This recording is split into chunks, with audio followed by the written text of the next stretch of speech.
para entonces ponernos de acuerdo. ¿Mm? Bien. Entonces vamos a dar inicio a la Profesor, última... profesor, Sí, perdón. perdone que lo interrumpa, es que tengo una duda. Bajo el entendido de que no va a haber una clase propiamente tal el viernes, nosotros la próxima semana tenemos la prueba de cátedra, ese día, el viernes. Entonces, ¿significa que vamos a tener la prueba el martes? ¿O sigue fijada para esa fecha de viernes? La orden de dirección de la escuela es que el profesor se ponga de acuerdo con los alumnos. Por lo tanto, ustedes deciden si hacemos clase el día martes y el día viernes. Me parece que es el día que está programada la prueba. Mantenemos la programación de la prueba. Yo creo que es mejor, desde un punto de vista de la lógica, mantener la programación de la prueba porque es un calendario que venía anteriormente. Nada más. O sea, yo, digamos, recomiendo eso. ¿Mm? Ahora, si ustedes quieren que la prueba sea digamos, martes, utilizamos los mismos grupos de Derecho Civil 3. Tendrían que mandarme ustedes hoy día, a través de la delegada de curso, los grupos y los integrantes de los grupos, y entonces yo hacer la clase, hacer, digamos, la prueba, ¿no? Pero como eso viene fijado por jefatura de carrera previamente, el calendario, yo creo que mejor que lo respetemos. ¿Mm? Salvo que ustedes tienen alguna opinión en contrario, ¿no? Yo ahí no me hago ningún problema. ¿Mm? Eso.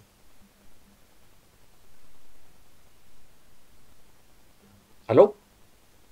Sí, profe, gracias. Ya, entonces la prueba la dejaríamos para el día viernes. ¿Mm? Y por lo tanto, la materia que entraría para la prueba el día viernes sería la materia que pasemos hasta el día de hoy, martes. ¿De acuerdo? Eso. ¿Ya? ¿Sí? ¿Está claro? Sí, Sí, profe, está profesor, claro. profesor. Sí, Ya, ok. profesor. Perfecto.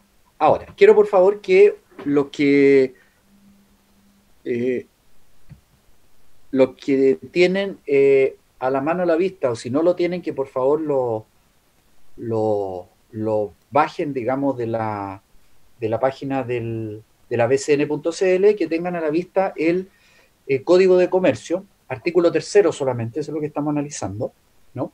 Para que entonces podamos terminar, ¿no?, de explicar eh, la enumeración del artículo tercero. Ahora, en la clase anterior, nosotros terminamos analizando todos los actos de comercio realizados, no, por empresa, ¿ya? Y aquí, obviamente, lo importante y lo esencial, ¿no?, es que, si bien es cierto que en el número 5 al número 9 y el número 20 señala y habla de empresas, no de transporte, empresas de espectáculos públicos o empresas, digamos, de construcción de bienes inmuebles, lo importante es que los actos que se realicen a través de la empresa sean obviamente aquellos que enumera el artículo tercero y que estos actos de comercio sean realizados por una empresa, ¿de acuerdo? Por lo tanto, si son realizados por personas naturales, entonces no estamos en presencia de una empresa. Y si son actos individuales, ¿no?, entonces caerían dentro del artículo tercero número 1 que habla de la compra y la venta, ¿no?, o permuta o, o arrendamiento. ¿Ah? Entonces caeríamos en el número 1 cuando es individualizada la compra. En consecuencia, cuando los actos de comercio se realizan en forma global, ¿no? O sea, significa varios actos de comercio.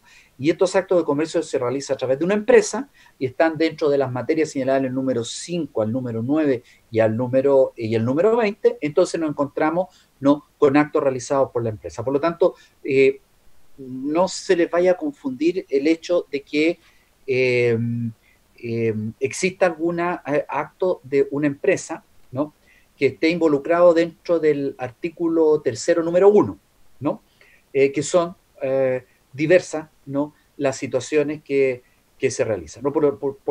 En consecuencia, una fábrica o una manufactura lo que hace es comprar materias primas, o sea, compra materias primas, luego la elabora, la fabrica para venderla, ¿no? Y entonces uno podría decir, ah, bueno, pero entonces está haciendo un acto de comercio del 3 número 1. No, porque aquí primero lo hace la empresa y lo hacen no en cantidad industrializada, que es distinto al artículo 3 número 1. Por eso es que ustedes en algunos apuntes de derecho comercial van a decir algunos profesores que seguramente circulan en la red, ¿no? O en la internet, van a encontrar de que estos actos de comercio son doblemente comerciales porque por un lado involucra una compra y una venta, compra de materias primas y venta, y por otro lado estas compras las hace la empresa. Pero no hay que no incurrir en este, digamos, en este error, porque lo importante y lo esencial es que son actos que realizan por cantidades y lo realiza una empresa, ¿no? Entonces eso es lo importante y lo esencial. Ahora, lo que yo les decía también que hay que tomar en consideración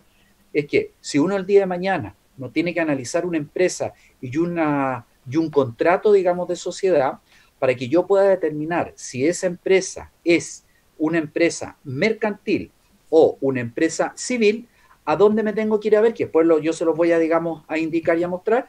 Yo tengo que analizar el objeto, ¿no? De la sociedad. Si el objeto de la sociedad, dentro de su individualización, perdón, aparecen algunos actos o contratos que menciona y regula el artículo tercero, que enumera, perdón, el artículo tercero, entonces estaré en presencia de una sociedad de naturaleza mercantil, ¿no? Pero si yo analizo una sociedad y dentro del objeto social no aparece ningún acto de aquellos enumerados, ¿no? En el artículo tercero, por ejemplo, si es una fundación o corporación que se dedica, ¿no?, a la organización o como sostenedor de un establecimiento educacional, y la fundación, en relación a los actos que va a realizar, es por naturaleza sin fines de lucro, obviamente estamos en presencia, ¿no?, de una persona jurídica no comercial, ¿no? Entonces, eso es lo importante y lo esencial que hay que tener en consideración respecto del número 5 al número 9 y al número 20. Ahora, terminado de ver esto, entonces nos quedan los últimos tres números, que son los más importantes, en relación, digamos, al no menos importante que los otros, pero sí que envuelven una cierta diferencia a lo que ya nosotros hemos visto, ¿no? Por lo tanto, vamos a entrar al análisis del artículo tercero, número 10 del Código de Comercio. Y el artículo tercero, número 10 del Código de Comercio es una redacción que no proviene de la entrada en vigencia del Código de Comercio del año 1867, sino que su redacción fue introducida por la ley 18.092, que habla sobre la letra de cambio, no y pagaré, en el año 1982. Ahí viene la modificación. ¿Y qué dice este artículo 3, número 10? Dice, las operaciones, o sea, son actos de comercio para una o para ambas partes, las operaciones sobre letra de cambio, pagarés y cheque, sobre documentos a la orden, cualesquiera que sean su causa y objeto, y las personas que en ella intervengan, y las remesas de dinero de una plaza a otra hechas en virtud de un contrato de cambio. Por lo tanto, acá el elemento esencial importante de este número 10 está en su parte intermedia, ¿no? Cuando dice, leo nuevamente, cualesquiera que sea su causa y objeto, y las personas que en ella intervengan. Y de ahí entonces surge el nombre de que los actos, ¿no?, de que trata el artículo tercero, número 10, son actos formales del comercio. Ahí está el quid, ¿no?, del asunto y de la interpretación. Ahora, lo primero que hace la doctrina comercialista, y esto es en forma unánime, es criticar la redacción de esta, ¿no? Porque no Profesor, fue, ¿sí? disculpe que lo interrumpa. ¿Está cambiando sus diapositivas? Porque no sé si soy yo nomás, pero a mí no me aparecen, no se me cambian las diapositivas.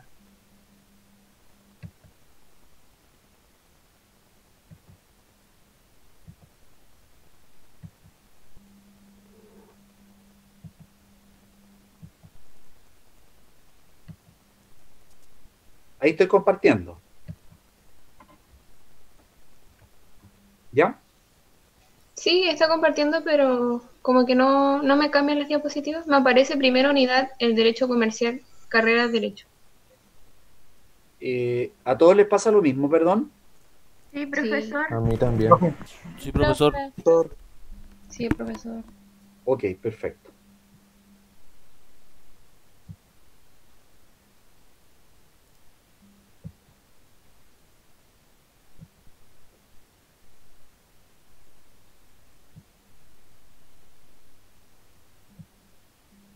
¿Ahora se ve?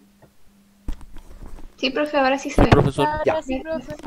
Ya, muchas gracias. Entonces, mire, centrémonos en lo que dice la disposición legal, ¿no? Lo que yo les decía a ustedes que la esencia acá está en la parte intermedia de este número 10 donde dice, cualquiera que sea su causa y objeto y las personas que en ella intervengan, ¿no? Esa es la importancia y de ahí entonces deriva, ¿no? El nombre que se le asigna por la doctrina a estos actos que se le llaman actos formales, ¿no? Del comercio. Ahora, ¿cuál es el problema y cuál es la crítica que se le ha hecho a la redacción de esta norma jurídica? ¿No? La crítica más que nada viene por un error de redacción porque no fue, digamos que la intención, ¿no? Y la voluntad del legislador en el momento en que se tramitó esta modificación al número 10, ¿ah? La intención de establecer que eran actos formales las operaciones sobre letras de cambio, pagaré o cheques, que sean a la orden. O sea, dicho, digamos, de otra forma, ¿no? Que por sí mismo, si yo realizo una operación sobre letra de cambio, pagaré o cheque a la orden, solamente estas operaciones van a tener el carácter mercantil, sino que la intención, ¿no? Del legislador y lo que quiso decir el legislador es que pueden existir otros documentos, o sea, no solamente las letras de cambio, pagaré o cheque que sean a la orden, van a ser actos formales del comercio y van a tener, por lo tanto, el carácter de mercantiles, sino que lo que el legislador quiso decir, y esa es la interpretación que se hace, que pueden existir otros documentos títulos que sean extendidos a la orden y que también tendrán el carácter de mercantiles, como por ejemplo una carta de porte o el conocimiento de embarque que lo encontramos en el contrato de transporte terrestre o en el contrato de transporte marítimo, ¿no? Entonces, esa es la importancia. Aquí el legislador no quiso reducir los actos formales solo a las operaciones de letra de cambio, pagaré y cheque sobre documento a la orden, sino que el legislador quiso establecer o consagrar un ámbito de aplicación amplio, una interpretación extensiva respecto a que todo documento que sea emitido a la orden también va a ser un acto formal del comercio, ¿no? Entonces ese es el error y la crítica que se le hace a la redacción. Ahora, como la disposición legal dice, cualquiera que sea la causa y objeto y las personas que en ella intervengan, y ahí está la esencia de los actos formales del comercio, debemos decir de que los actos o las operaciones realizadas sobre letra de cambio, sobre un cheque, sobre un pagaré, sobre un cheque o documentos a la orden, siempre van a tener, ¿no?, el carácter de mercantil para ambas partes, ¿ya? Lo que excluye, digamos, la posibilidad de que aquí en los actos formales del comercio nos encontremos frente a actos mixtos de doble carácter o la aplicación de la teoría de los accesorios. Dicho de otra forma, ¿no? Esto cambia todo el esquema que nosotros habíamos estudiado antes y lo voy a explicar de la siguiente forma, ¿no? Seguramente muchos de ustedes, los que están presentes, firmaron un pagaré, ¿no?, al momento de entrar a la universidad, ¿no? Entonces ustedes van a decir, bueno, profesor, pero yo soy estudiante, por lo tanto yo no ejerzo ninguna actividad comercial. Sí, pero por el solo hecho de ustedes firmar en calidad de suscriptor un pagaré, están realizando un acto formal, cualquiera sea la causa y el objeto y la calidad de las personas que intervengan en ella. Por lo tanto, no, obviamente ustedes lo que hicieron al momento de firmar el pagaré es justamente realizar, ¿no?, un acto formal del comercio. Por lo tanto, aquí ya nos aplica la teoría, ¿no?, de los actos mixtos de doble carácter, o sea, que el acto comercial, por ejemplo, sea para la universidad, el acto civil sea para ustedes que son estudiantes. Lo mismo sucede, por ejemplo, ¿no?, me estoy yendo a los ejemplos extremos, lo mismo sucede el día de mañana si un agricultor, ¿no?, para sembrar y necesita comprar semilla y por lo tanto no tiene el dinero suficiente, concurre a una institución bancaria y pide un préstamo. ¿Para qué? Para comprar la semilla. Y la institución bancaria le va a decir, mire, pero usted me tiene que firmar un pagaré como garantía. Y por lo tanto, cuando el agricultor firma un pagaré, no obstante, usted van a decir, bueno, pero la actividad principal del agricultor es una actividad primaria de la economía y por lo tanto, no, lo que va a firmar el agricultor en un pagaré es como una obligación no accesoria y por lo tanto nosotros dijimos que el accesorio sigue la suerte de lo principal. Sí, de acuerdo. Si nosotros vamos o nos vamos por esa vía, obviamente estaríamos lo correcto, pero esto cambia todo. ¿Por qué? Porque al hablar el legislador de un acto formal del comercio, el pagaré que firme el agricultor con la institución bancaria va a ser un acto formal del comercio y por lo tanto va a quedar regulada por las leyes especiales del comercio. Por lo tanto, aquí, en estos actos formales, cualquiera sea el objeto de la causa y las partes que intervengan, aquí no resulta aplicable para determinar si el acto que se está realizando es civil o mercantil, no cabe aplicar ni la teoría de los actos mixtos, ni tampoco la teoría de los accesorios. Ahora, además, debo señalarle que estos actos son mercantiles absolutos, porque aquí no se atiende a la intención de las partes contratantes, ni dejarán de ser actos de comercio por el hecho de complementar accesoriamente una actividad principal de carácter civil, como era el ejemplo que yo les ponía a ustedes respecto de los agricultores, ¿no?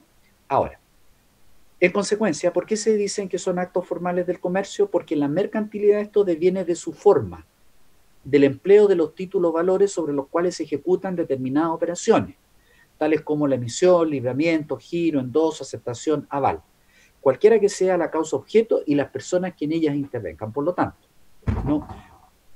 Cumpliendo con las formalidades exigidas por el legislador, entonces nosotros vamos a estar en presencia de un acto formal del comercio, ¿no? Ahora, la disposición legal habla de operaciones y utiliza el término operaciones, ¿no? Sobre letra de cambio, sobre pagaré y sobre cheque y otros documentos a la orden. Por lo tanto, antes de entrar a analizar cada una de las operaciones, vamos a ver cuál es el concepto de operación, ¿ya? El concepto de operación no lo encontramos en el derecho, sino que lo encontramos en las ciencias económicas. Y el concepto de operación supone la realización de varios actos jurídicos que están relacionados con una misma situación jurídica.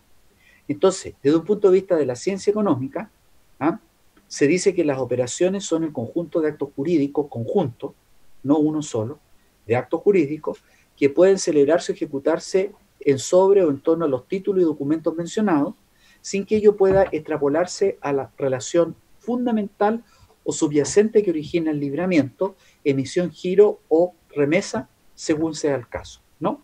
O sea, ¿qué quiere decir con esto, no? Una persona va a pedir un préstamo a un banco y el banco entonces lo va a hacer firmar un contrato de mutuo. Y además del contrato de mutuo, le va a hacer firmar un pagaré. El mismo ejemplo les puedo dar cuando va un padre y apoderado a matricular a su hijo a un colegio particular pagado. Entonces, el colegio particular pagado le va a hacer suscribir un contrato de prestación de servicios educacionales y además le va a hacer suscribir un pagaré. Entonces, la pregunta es, ¿el pagaré está vinculado estrechamente con el contrato de prestación de servicios educacionales? La respuesta en principio que tendríamos que dar es que sí, obviamente, ¿no? ¿Por qué? Porque si yo no firmo el contrato de prestación de servicios educacionales o no pido el préstamo en el banco y firmo el contrato de mutuo, obviamente yo no estaría firmando el pagaré. Pero una vez que se firma el contrato de prestación de servicios educacionales, el contrato de mutuo con la institución bancaria, y luego yo firmo el pagaré, del momento que yo firmo el pagaré, ese pagaré pasa a tener una vida independiente al contrato que le dio origen. Eso es lo que se quiere decir respecto a esta situación. Por lo tanto, ¿no? Cuando hablamos de operaciones, hablamos entonces que respecto de un mismo título de crédito, que puede ser una letra de cambio pagaré, se pueden realizar diversos actos jurídicos. Y cuando se pueden realizar diversos actos jurídicos, entonces estamos hablando de operaciones. Ese es el concepto y esa es la idea, ¿no es verdad?, de operaciones que utiliza el legislador. Ahora, para hablar entonces respecto de este punto y análisis del artículo 3, número 10, vamos a ver entonces y explicar brevemente, porque esto lo vamos a ver ya en la unidad número 3, cuando veamos los títulos, las operaciones sobre letra de cambio, las operaciones sobre pagaré, las operaciones sobre cheque y las operaciones sobre otros documentos a la hora. Partamos entonces viendo primero las operaciones sobre la letra de cambio.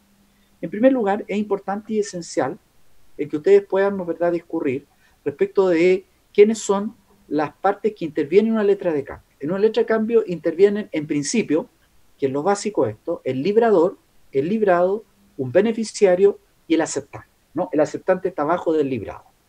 El librado, ¿no?, es quien emite, el librador, perdón, es quien emite el documento, o sea, quien crea el documento, la letra de cambio.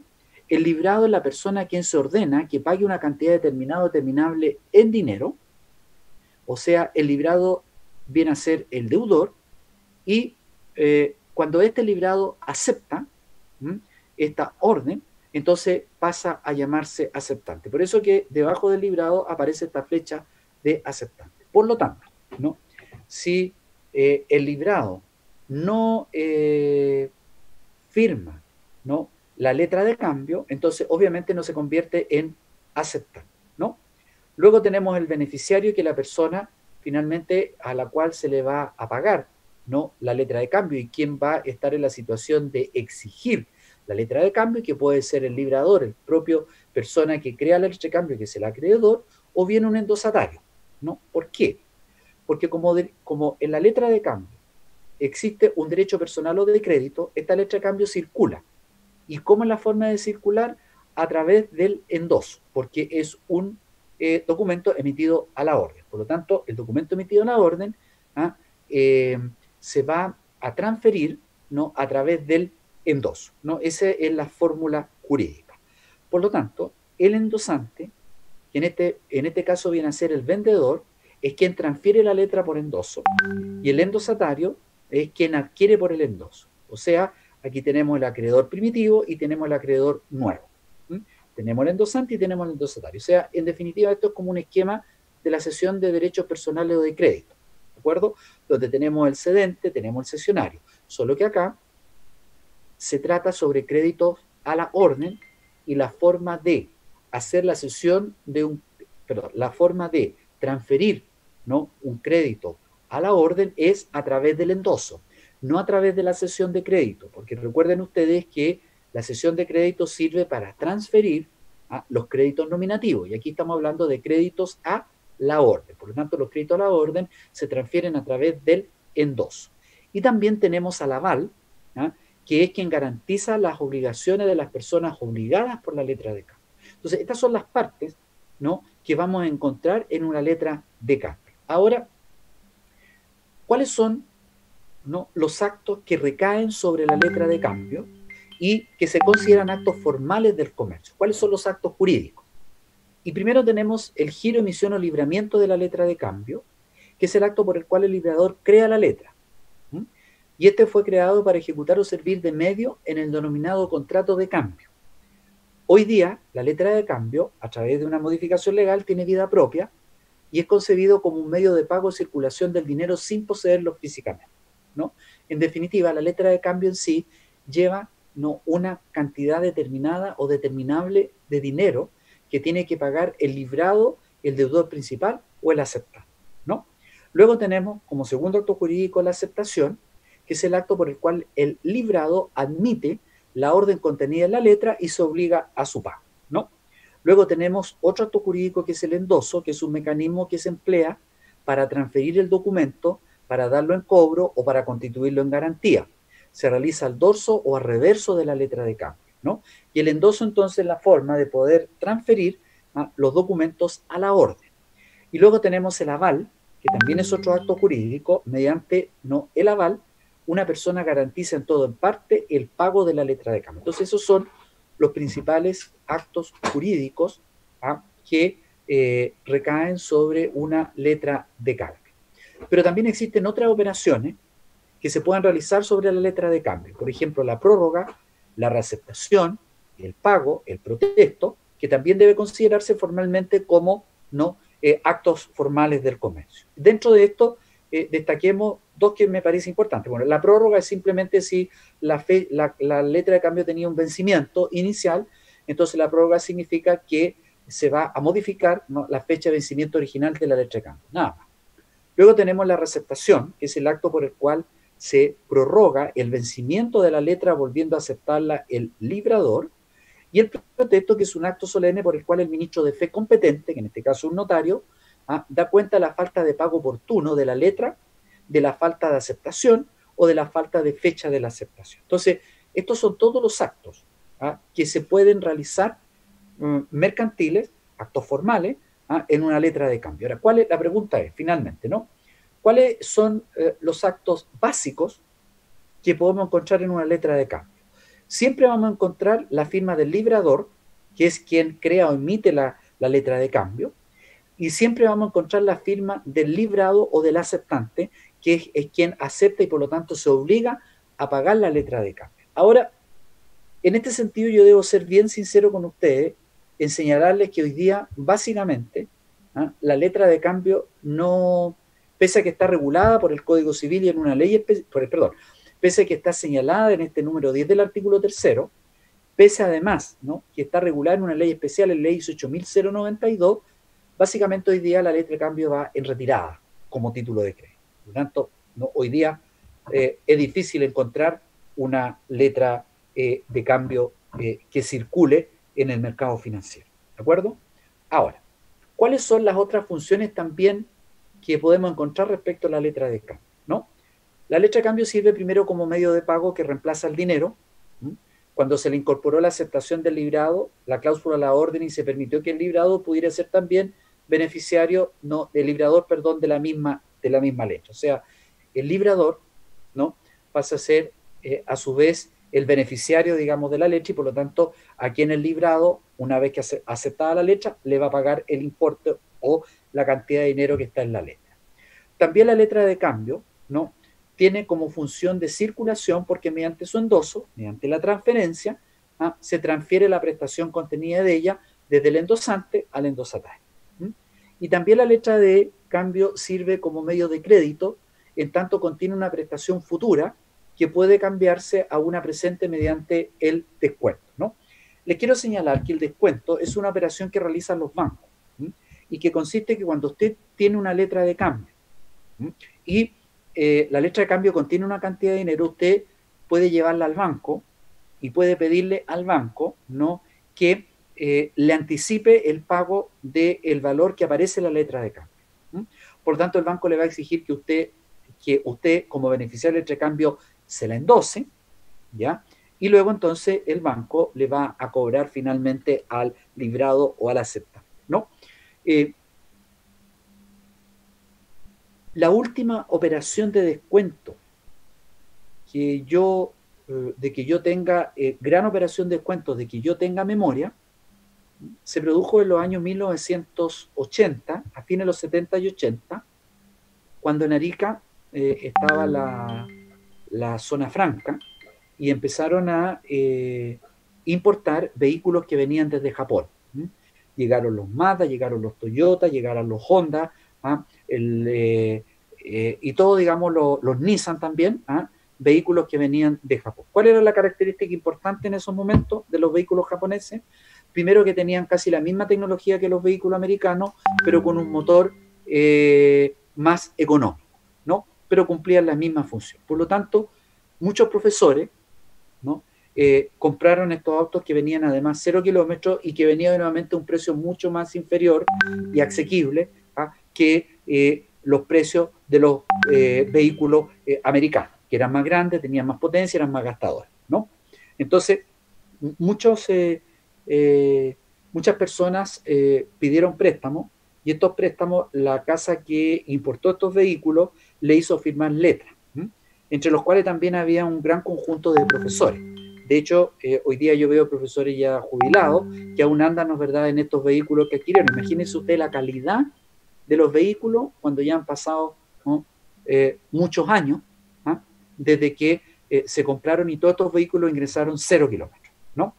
Ahora, ¿cuál fue el tema, no? Que Distra, que era la empresa, ¿no?, que importó estos vehículos y los vendió en Arica, ¿no?, en un momento tuvo, cuando vino la depresión hacia el año 1979 y 80 en Chile, y subió el valor del dólar, entonces esta empresa empezaron, ya no vendían la misma cantidad de vehículos japoneses, que no ingresaban al mercado, y por lo tanto empezaron a perder liquidez. Entonces, ¿qué es lo que hicieron estas empresas? Pescaron todas las letras de cambio y las llevaron a un banco. Hicieron el descuento. ¿Qué es lo que hicieron entonces? ¿No? Que el banco le anticipó el valor de todas las letras de cambio, le pidió entonces que le endosara las letras de cambio, y el banco luego se las cobró a esta, o siguió, digamos, la cobranza de estas personas. Entonces, eso también, ¿no?, representa un medio, digamos, de crédito, ¿no? Eso hoy día prácticamente ya no existe. Ya está, como les digo, en desuso. Es como una derogación tácita, porque nadie usa la letra de cambio, ¿no? Bien. Ahora, enseguida, y luego analizar las operaciones que se pueden realizar sobre la letra de cambio, tenemos las operaciones que se pueden realizar sobre el pagaré, ¿ya? El pagaré, como la letra de cambio, son títulos de crédito que están regulados en la ley 18.092, y esta ley no define el concepto del pagaré, ¿no? Ahora, los principales actos que se pueden realizar sobre los pagarés son la suscripción, el endoso, la garantía o aval, el pago y la prórroga del pagaré.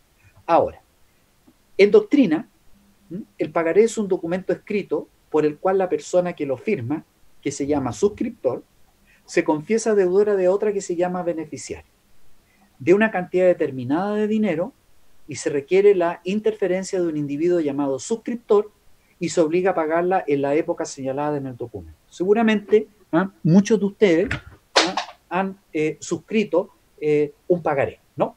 Y por lo tanto, el pagaré también es un título de crédito, es un acto formal del comercio, donde aquí participan, el más importante es el suscriptor del pagaré, o sea, quien se confiesa deudor, ¿no? Y en el mismo pagaré aparece el nombre del beneficiario, y ahí yo le he puesto a usted, además, le he agregado el endosante, porque el beneficiario puede transferir el pagaré, porque el pagaré también se emite a la orden a través del endoso. Entonces el beneficiario pasa a ser endosante, el endosatario es quien adquiere, ¿no?, el pagaré, y también, ¿no?, tenemos el aval, el pago, y también la prórroga del pagaré, lo cual permite, ¿no?, obviamente ampliar el plazo dentro del cual, ¿no?, ¿verdad?, debe cumplirse con el pago con este pago, ¿no? Eso, digamos, es lo importante y lo trascendental, ¿no?, respecto de lo que dice relación, ¿no?, con lo que dice relación, ¿no?, con con el pagaré, ¿no? Ahora bien, ahora, a diferencia de la letra de cambio, ¿no?, en que en la letra de cambio, para que la letra de cambio sea un título de crédito, tienen que intervenir, como dije anteriormente, dos personas. Primero tienen que intervenir el librador, el que crea la letra de cambio, y el librado, que luego la tiene que aceptar. Porque si falta la firma de cualquiera de los dos, la verdad es que la letra de cambio no tiene ningún sentido, ¿no? No tiene ninguna eficacia en principio. Por lo tanto, a diferencia de la letra de cambio, en el pagaré solamente basta que concurra e intervenga una sola persona, ¿ya? Y esta persona se tiene que confesar la deuda, ¿no? Y esta persona se llama el suscriptor del pagaré, ¿no? Por lo tanto, la principal diferencia entre la letra de cambio y el pagaré, en que la letra de cambio contiene una orden dirigida a otra persona, por lo que debe intervenir al menos dos en su emisión. En cambio, el pagaré es una confesión o reconocimiento de deuda que hace el suscriptor, que es el principal deudor, quien puede señalar el beneficiario nominativamente con la cláusula a la orden o bien al portador, ¿no? Entonces, esa es la gran diferencia entre una letra de cambio y un pagaré. Ahora, vuelvo a reiterar, hoy en día, ¿no?, lo que más se aplica dentro de los títulos de crédito es, sin lugar a duda, el pagaré y no la letra de cambio, ¿no? Ahora, las operaciones sobre, en tercer lugar, sobre los cheques, está señalada el cheque, la ley de cheque y cuentas corrientes bancarias, ¿no? Está regulada en el DFL 707, ¿no? Y el DFL 707 define lo que es un cheque y dice que es una orden escrita y girada contra un banco para que pague a su presentación todo parte de los fondos que el librador, quien gira el cheque, pueda disponer, ¿no?, en la cuenta corriente, ¿no? Ahora, las principales operaciones sobre el cheque son la emisión, el endoso, el pago, la revalidación, la cancelación y el protesto del cheque, ¿no? Y las operaciones que el legislador califica de mercantiles son el giro del cheque, el endoso del cheque, el pago, la revalidación, el protesto y la cancelación del cheque, ¿no? Ahora, el giro libramiento, ¿no?, consiste en el llenado de un documento escrito que contiene las formalidades legales para que sea considerado como cheque, ¿no? Y normalmente el lleno del cheque lo puede hacer cualquiera persona, pero sí tiene que llevar la firma del cuenta correntista. Eso es absolutamente obligatorio. ¿Por qué? Porque si no, no le van a pagar el cheque por el cajero, digamos, del banco por cuenta disconforme. Ahora, como el cheque se puede emitir, ¿no?, nominativamente, ¿no?, a la orden y al portador, el cheque a la orden, emitido a la orden, también se transfiere a través del endoso. Luego tenemos la cancelación del cheque, o sea que el cheque se deje sin efecto. Tenemos también el pago, tenemos también la revalidación, que es un término, un uso técnico mercantil, que significa que cuando el cheque pierde su periodo de caducidad, sea de 60 días, sea de 90 días, sea de 3 meses, entonces la persona, el tenedor del cheque que lo vaya a cobrar, puede ir donde el cuenta correntista y le puede pedirnos, ¿verdad?, que se lo revalide, ¿no? O sea, que le cambie, digamos, ¿no?, la fecha de emisión. Y obviamente también, ¿no?, tenemos el protesto del cheque cuando el cheque no es pagado por las causales señaladas en el artículo 22 y 26 de la ley, ¿no?, de cheque, ¿no?, el DFL 150, ¿no?, que lo vamos a ver cuando veamos el capítulo tercero de este curso, ¿no? Ahora, incluso también en este caso, la cesión de un cheque nominativo mediante el mecanismo de la cesión del crédito pasa a ser una operación de carácter comercial de acuerdo al DFL 707. Entonces esas son, ¿no?, las operaciones que sobre el cheque califica el legislador como mercantil. Sin lugar a duda que dentro de los 3 títulos de crédito que nosotros hemos visto, ¿no?, el que menos se ocupa, casi nada hoy día, es la letra de cambio. Luego tenemos el pagaré y hoy día básicamente se está ocupando el cheque, pero también el cheque ha ido en retirada, ¿no? Y eso lo vamos a ver cuando veamos o analicemos el cheque, vamos a ver los fundamentos del por qué hoy día, ¿no?, la gente no está pagando como ocurría, ¿no?, antiguamente a través, digamos, del cheque, ¿no? Y luego, como decíamos en nuestra crítica a la disposición legal del número 10, ¿no?, el legislador también quiso incluir dentro de los actos formales del comercio a las operaciones sobre documentos a la orden, pero en general, aparte de, ¿no?, la letra de cambio, el pagaré y el cheque. Por lo tanto, los documentos a la orden, en general, son todos aquellos que circulan a través del mecanismo del endoso. Y el mecanismo del endoso, a través de los cuales se transfieren estos documentos a la orden, está regulado, y usted encuentra la definición y los tipos en la ley 18.092 de letra de cambio y pagaré. Ahí está. El endoso, por tanto, no lo van a encontrar en ninguna disposición o ninguna ley distinta a esta que yo les he mencionado.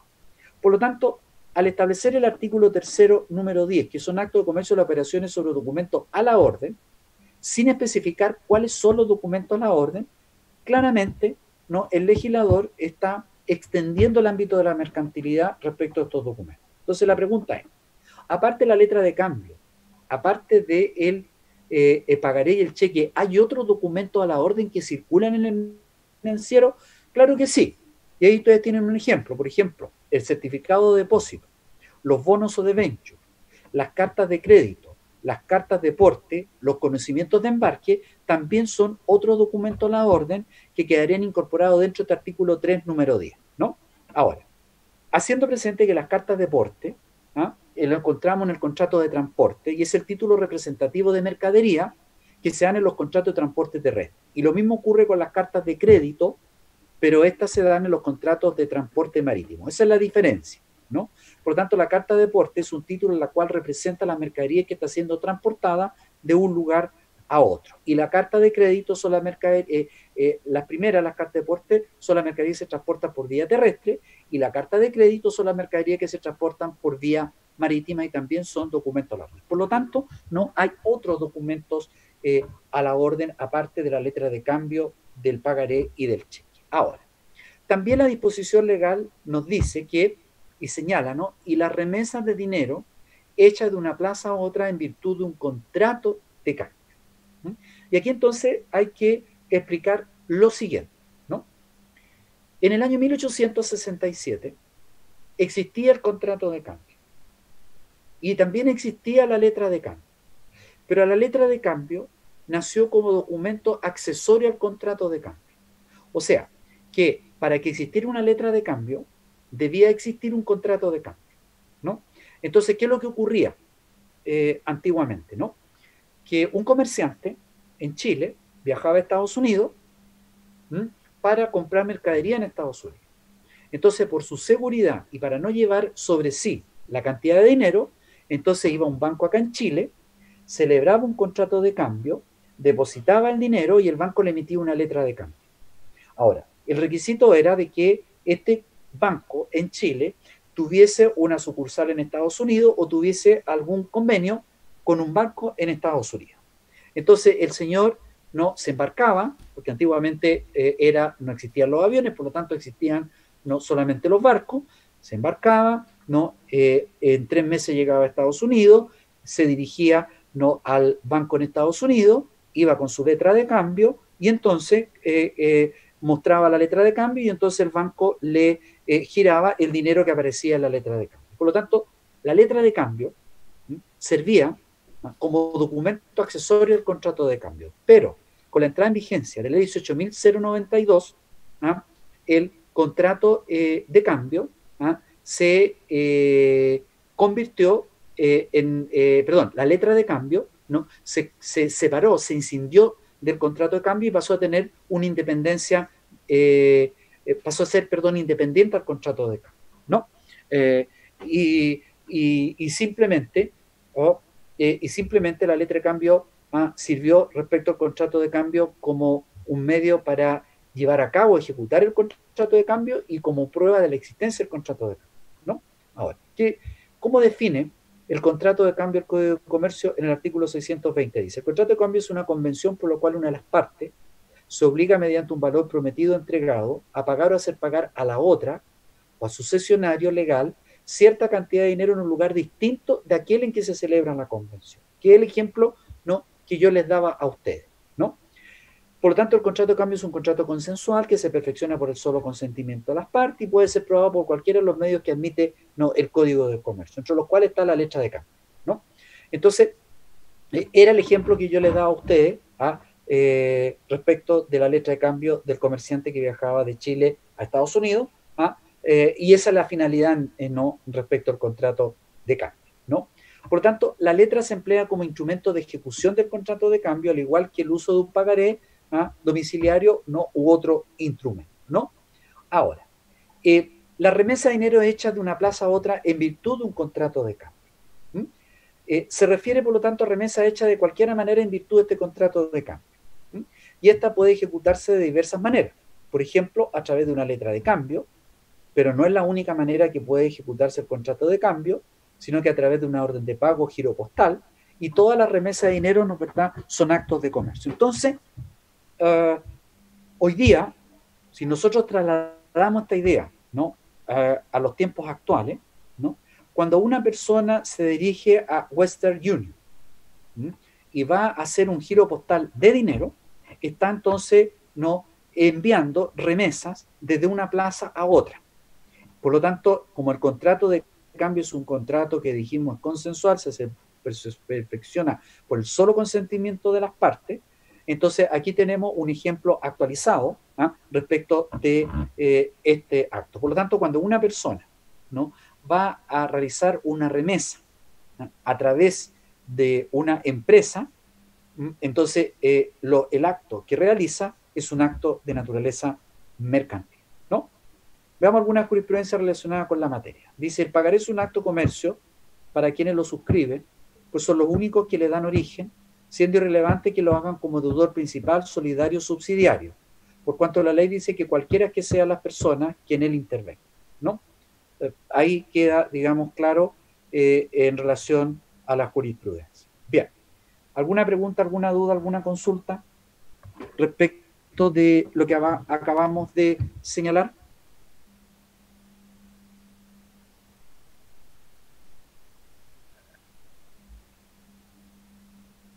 ¿Pregunta?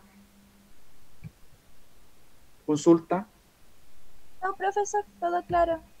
Bien. Entonces ahora vamos a terminar con los actos de comercio y vamos a ver dos actos que nos quedan.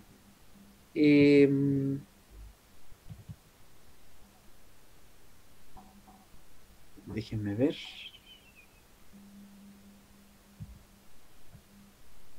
Si es. Ya. Nos quedan los últimos dos actos que voy al tiro a compartir. Voy al tiro a compartir la pantalla. Ahí está. Nos quedan dos actos que de alguna otra forma ustedes esto lo estudiaron ya, ¿no? Cuando vieron el derecho económico, ¿no? Ustedes ahí estudiaron las bolsas de comercio, ¿no? Estudiaron también los bancos, ¿no? Como tal.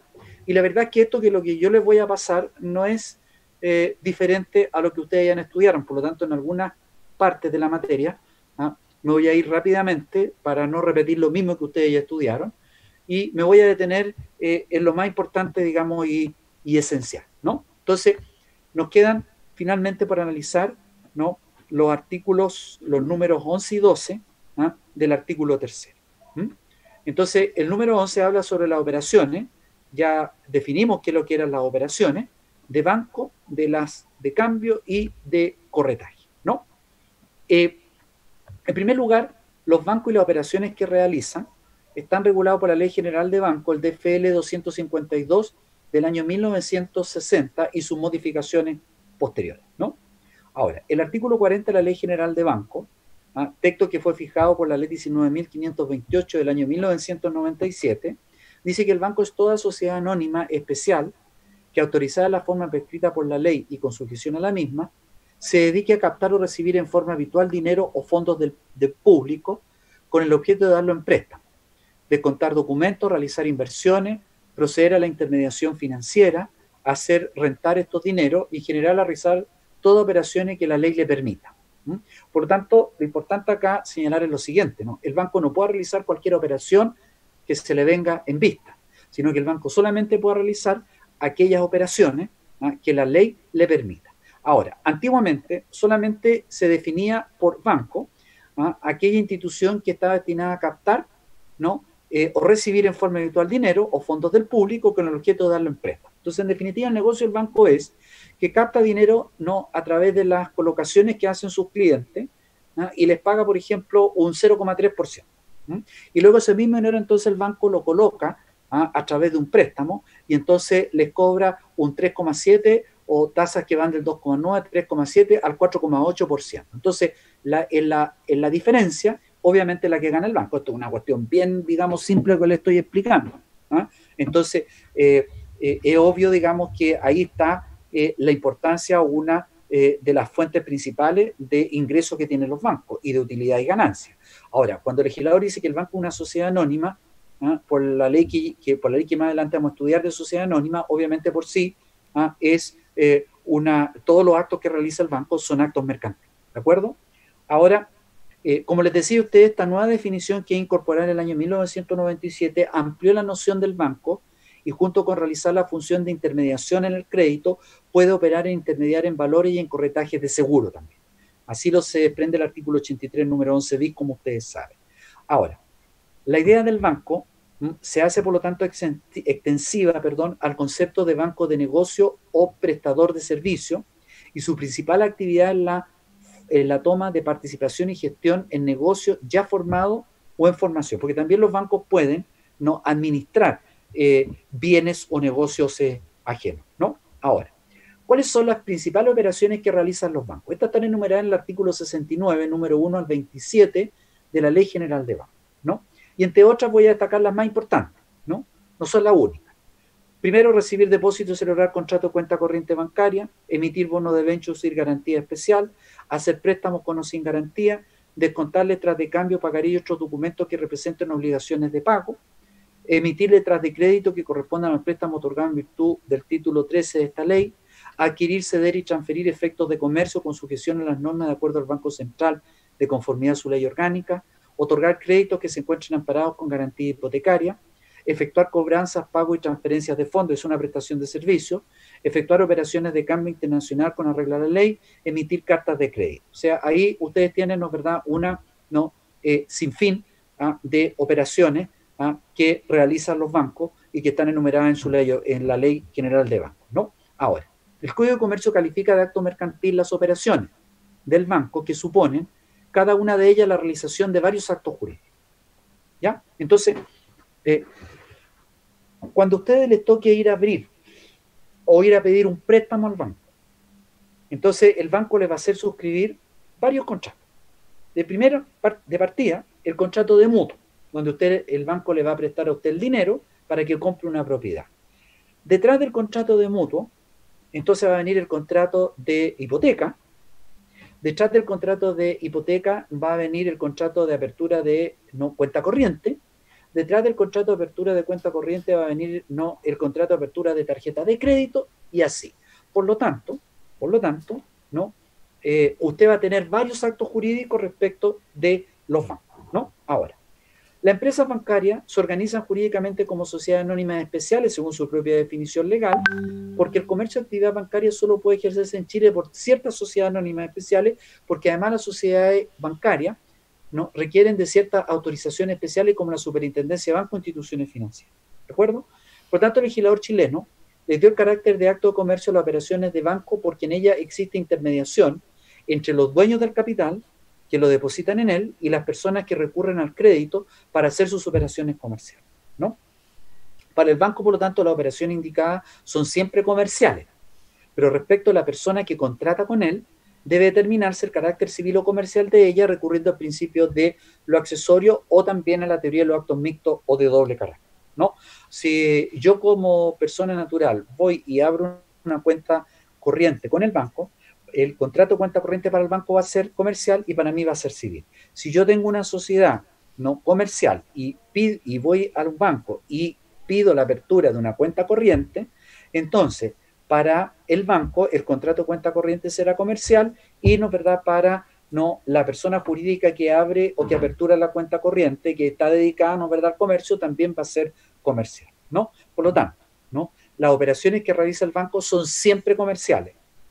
No así la persona o los clientes que se relacionan con el banco, para lo cual entonces tendremos que aplicar o el principio del accesorio o, no, ¿verdad?, la teoría de los actos mixtos o de doble carácter, ¿no? Ahora, si a un banco se encarga por el Departamento de Comisiones o Confianza el arrendamiento o compra de inmuebles, ¿esta operación es comercial?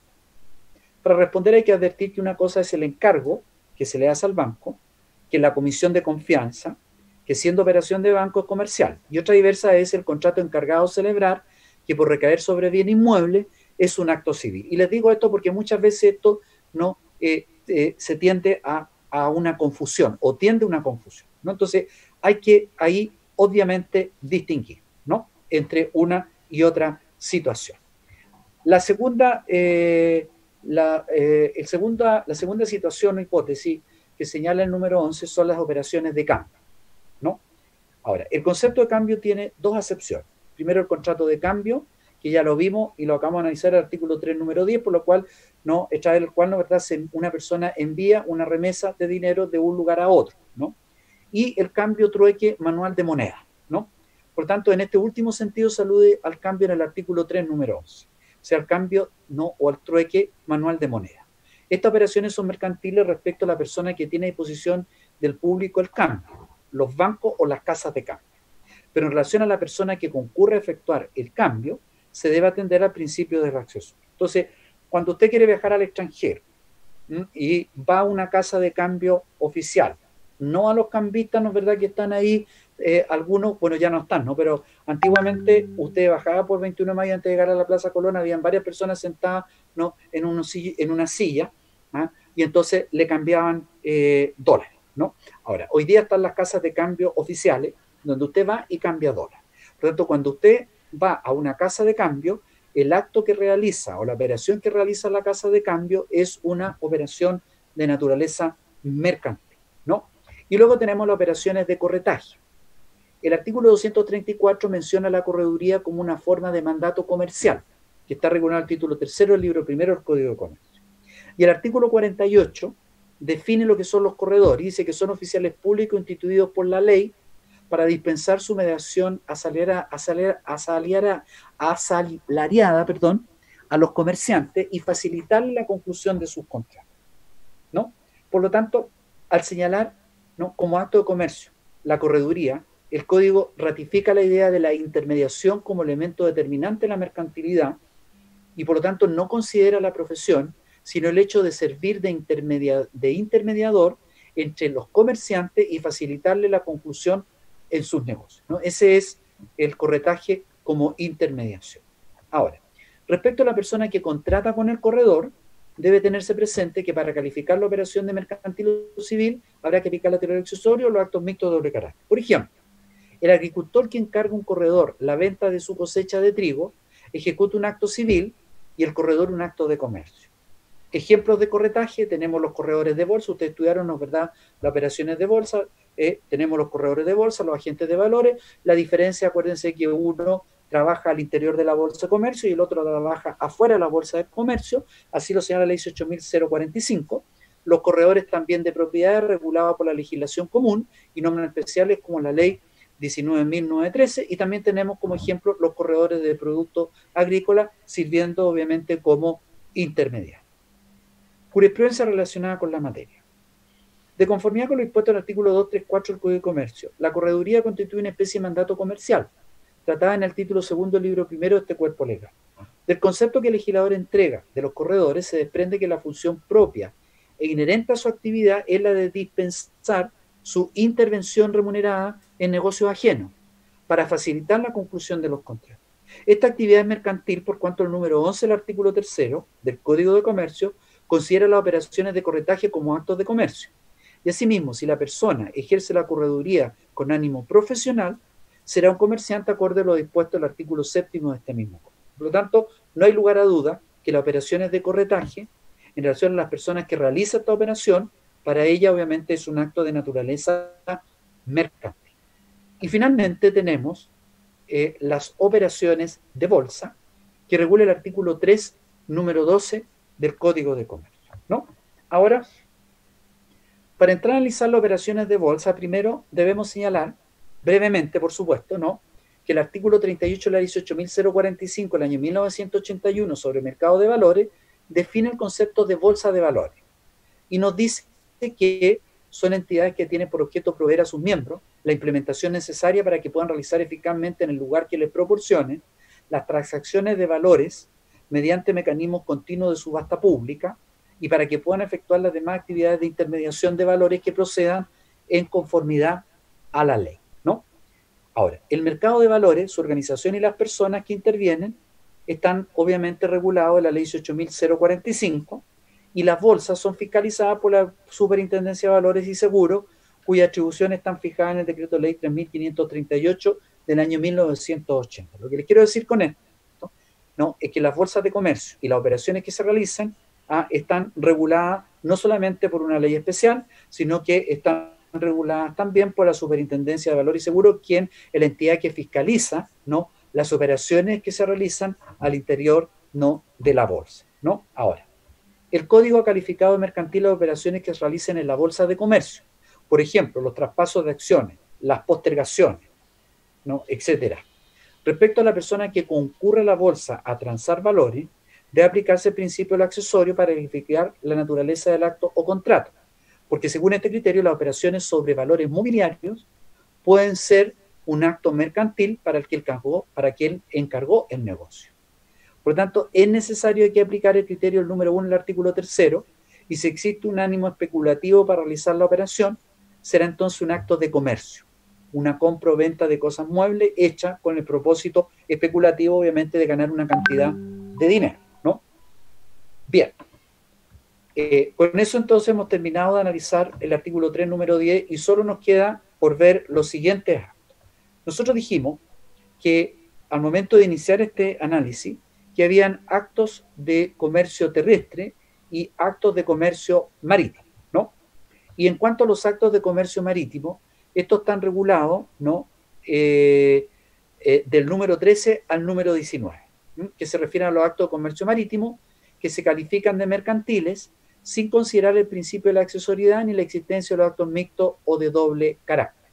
No olviden ustedes, como les dije en clases anteriores, que la mercantilidad va en el buque, en el barco. El barco es lo mercantil, ¿no? Por lo tanto, también no tienen que olvidar ustedes que el origen del derecho comercial arranca justamente, no, del derecho marítimo. Bien, finalmente vamos a ver aquellos actos de comercio no contemplados en el artículo 3º del Código de Comercio, ¿no?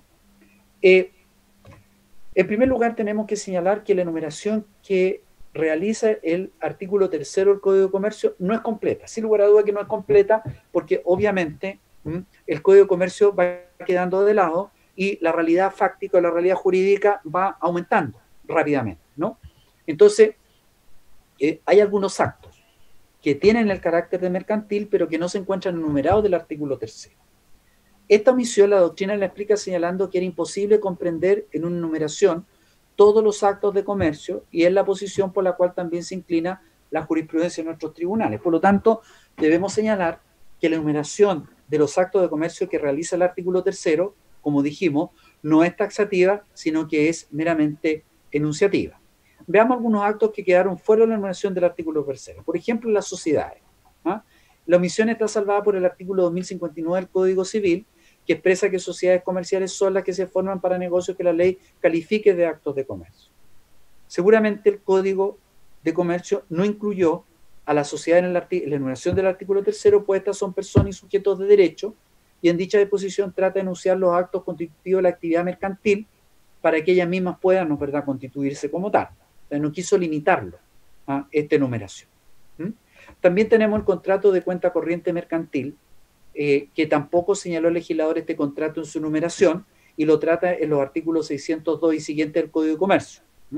Su omisión se debe, a juicio del profesor Olavarría, al hecho de que este contrato es intrínsecamente civil, aunque pueda asumir características mercantiles, ¿no? Y el mutuo y los contratos accesorios. El mutuo, ¿no?, que es el préstamo de dinero. El Código de Comercio reglamentó el mutuo en forma diferente al Código Civil. Para determinar la mercantilidad hay que recurrir al principio de la teoría de los accesorios. Y los contratos accesorios, el problema para la calificación de estos contratos se encuentra resuelto en el artículo 1 del Código de Comercio, porque debe atenderse a la naturaleza de la obligación principal a la que accede. Así, por ejemplo, la fianza y la prenda sería mercantil, según sea no comercial el contrato principal cuya obligación es garantiza, ¿no? Por lo tanto, no olvidemos que en cuanto a los contratos de accesorios, los accesorios siguen la suerte de lo principal. Por lo tanto, si un contrato accede a un contrato principal que es civil, el contrato accesorio será civil. Si el contrato accesorio accede a un contrato que es de naturaleza mercantil, entonces el contrato accesorio será mercantil, ¿no? Finalmente, mercantilidad y carga de la prueba. Presunción sobre el carácter de los actos, ¿no? Conforme a lo que establece el artículo 3º del Código de Comercio, ¿no?, que señala el carácter excepcional del derecho comercial, porque en el artículo 3º está señalado el ámbito de aplicación del derecho no comercial, los actos deben presumirse civil, a menos que se pruebe que son mercantiles. Esto es muy importante porque el que alega la mercantilidad en un juicio, o sea, desea sustraer un acto del derecho civil, obviamente debe probarlo. ¿Por qué? Porque lo que se presume son los actos civiles. Por lo tanto, para desvirtuar esta presunción hay que acreditar lo contrario, o sea que el acto es de naturaleza mercantil, ¿no?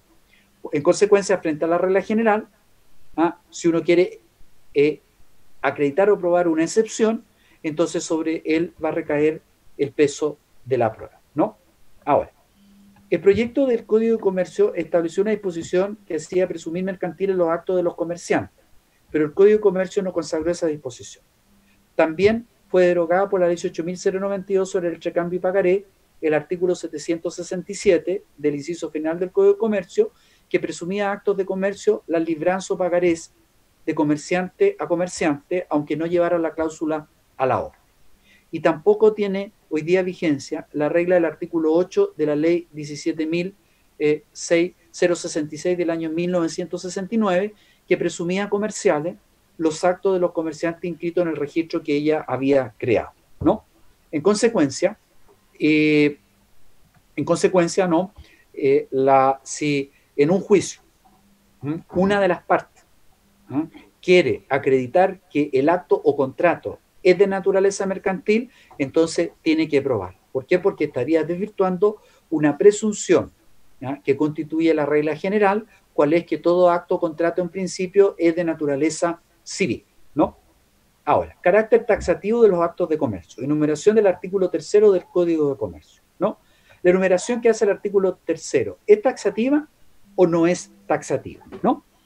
A propósito de esto, se ha suscitado respecto a este artículo la cuestión de saber si es limitativo o simplemente enunciativo. Y el problema es importante, porque según la solución que se dé, podemos entonces o no aplicar una interpretación por analogía, y por el contrario, si es simplemente enunciativo, entonces obviamente si el artículo es taxativo, no se debe interpretar en forma restrictiva y no puede aplicarse la analogía. Si al contrario es meramente enunciativo, entonces sí cabe la aplicación de la analogía. Ahora, también es importante saber si el artículo 3 es taxativo o meramente enunciativo. Si fuera taxativo, entonces estaríamos restringiendo la aplicación, el ámbito de aplicación del derecho comercial. Si a su vez fuera enunciativo, entonces estaríamos ampliando, ¿no?, la aplicación del derecho comercial, ¿no? Ahora, primero, razones que se han dado para sostener que la enumeración es solo enunciativa. Primero, argumento de texto. Se dice que la expresión son actos de comercio empleada por el legislador denota su carácter enunciativo. Si la intención del legislador hubiese sido hacer taxativa la enumeración, habría dicho los actos de comercio son. En segundo, porque existen actos de comercio, según lo dijimos anteriormente, que no están en el artículo 3, esto es, según algunos, hace desaparecer la posibilidad de que el artículo en cuestión sea taxativo. Están los actos, por ejemplo, de la cuenta corriente mercantil, están, ¿no, verdad?, los actos realizados por sociedades que no están enumerados en el artículo 3. Y la aceptación doctrinaria y jurisprudencial de la interpretación analógica del artículo 3. Pero también hay razones dadas por la doctrina para considerar taxativo el artículo 3, ¿no? ¿Cuáles son estos argumentos? Primero, el derecho comercial es una excepción frente al derecho civil. Por tanto, el artículo 3 debe ser interpretado en forma restrictiva y no habrá más actos de comercio en lo que señala el artículo 3. Y si el legislador hubiese definido el acto de comercio, fíjense ustedes, definido, que es una de las opciones de la teoría objetiva del acto de comercio, el definir el acto de comercio, si nuestro legislador comercial en el año 1867 hubiera definido el acto de comercio, habríamos debido juzgar el acto de comercio conforme a los elementos esenciales contenidos en la definición, y solo podríamos haber dicho que tal acto de comercio cuando sus elementos hubieran concurrido de acuerdo al elemento de la definición. Pero el legislador solamente se limitó a reemplazar la definición por una enumeración. Pues bien, así, ¿no?, si de haber habido definición hubiésemos debido ceñirnos estrictamente a ella, también debemos tenernos exclusivamente la enumeración que reemplaza la definición y por lo tanto por eso que sería no taxativo, ¿no? Además también, ¿no?, que de acuerdo a la historia fidedigna del establecimiento de la ley, el proyecto del Código de Comercio, además del artículo 3 actual, ¿no?, incluía y contenía otra disposición que era el artículo 10, que enumeraba los actos que no eran de comercio. Entonces, la comisión revisora consideraba que el artículo 3 bastaba y suprimió, por tanto, el artículo 10. Por otra parte, el artículo 11 del proyecto decía, los artículos 7 y 10 son declarativos y no limitativos, y en consecuencia, los tribunales de comercio resolverán los casos no ocurrentes por analogía de las disposiciones que ellos contienen. Entonces, este artículo 11 también fue suprimido del proyecto de ley. Con lo cual, al decir de estos autores, ¿no? Esto claramente demostraría que el artículo tercero contiene una enumeración taxativa porque hace la intención primaria del legislador al momento de no presentar el proyecto de Código de Comercio a su tramitación legislativa. ¿De acuerdo?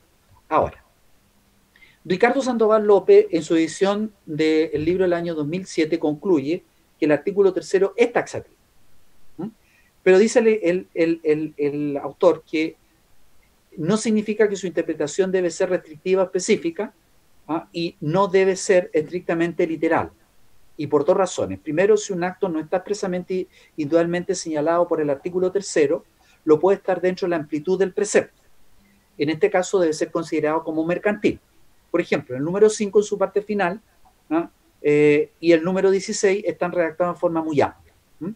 Ahora, la accesoriedad amplía el concepto de acto de comercio a actos que no son específicamente mercantiles, pero eso hoy se admite, por eso hoy no es verdad que se admite que el carácter taxativo del artículo tercero debe aceptarse con las reservas de la accesoriedad que extiende la mercantilidad más allá de su ley. De este punto de vista, entonces, el artículo deja de ser taxativo, pero la accesoriedad arranca del inciso segundo del número 1 del artículo tercero del Código de Comercio. Yo les quiero demostrar con la opinión del profesor Ricardo Sandoval que hoy día no está claramente señalado por la doctrina y confirmado que efectivamente el artículo tercero sea taxativo o bien sea meramente enunciativo. Ahora,